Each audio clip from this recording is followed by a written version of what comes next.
I'd like to talk a little bit about electrochemical stoichiometry. Now, one thing we know is that we can't plate silver plus onto an iron spoon spontaneously, but we can do it if we feed electrons into the spoon. This will force the Ag plus or attract the Ag plus to the spoon and plate it on the spoon as silver solid. And any reaction that's not spontaneous can be made spontaneous by the addition of electric charge. In this instance, a battery supplying electrons to the spoon. Another example of this is recharging a NiCad battery.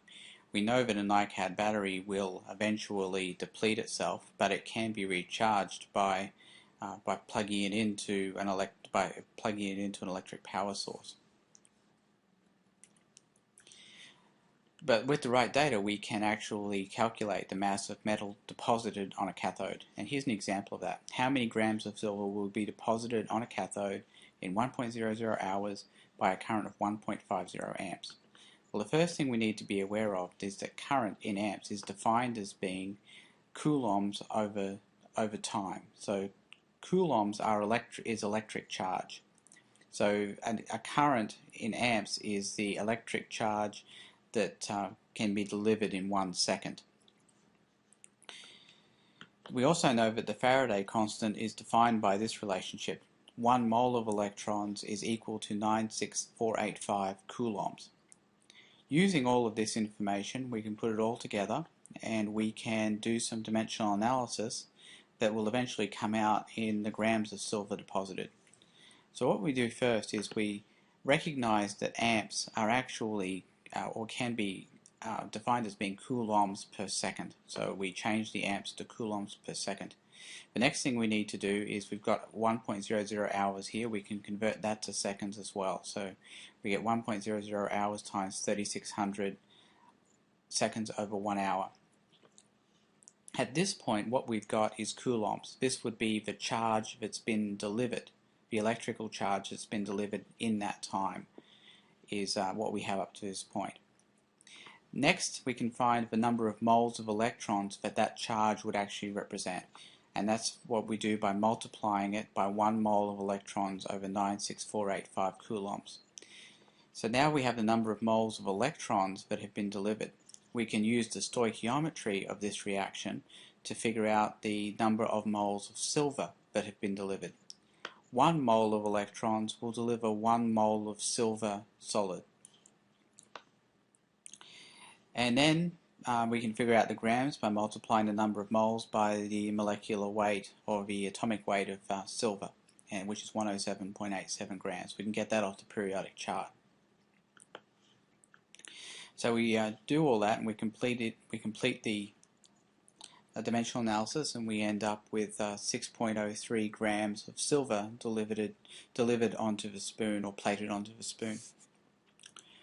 Alright, let me do another example. And that would be how many grams of tin will be deposited on a cathode in 1.00 hours by a current of 1.50 amps. And we've got this relationship for the stoichiometric plating of tin.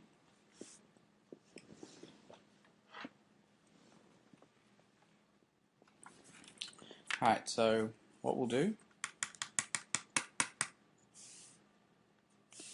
is we'll start out with 1.50.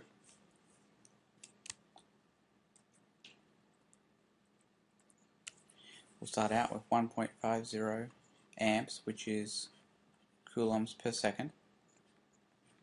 And then we'll take the time and we'll convert that into seconds.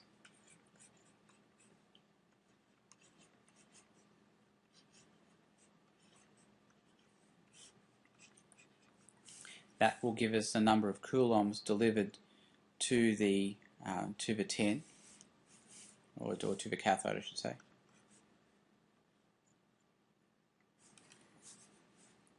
Next, we employ the Faraday relationship, where we figure out the number of moles of electrons that would be delivered by that much charge, and we know the relationship is 1 mole of electrons is that many coulombs, 96485 coulombs.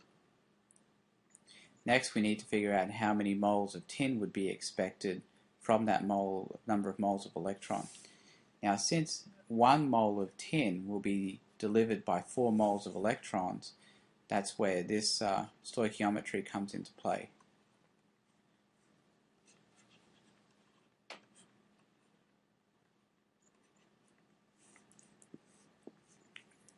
So this will give us moles of tin. And continuing on here, we can find the number of grams of tin that represents by multiplying by the atomic weight of tin over 1 mole of tin. And then you can see that everything will cancel.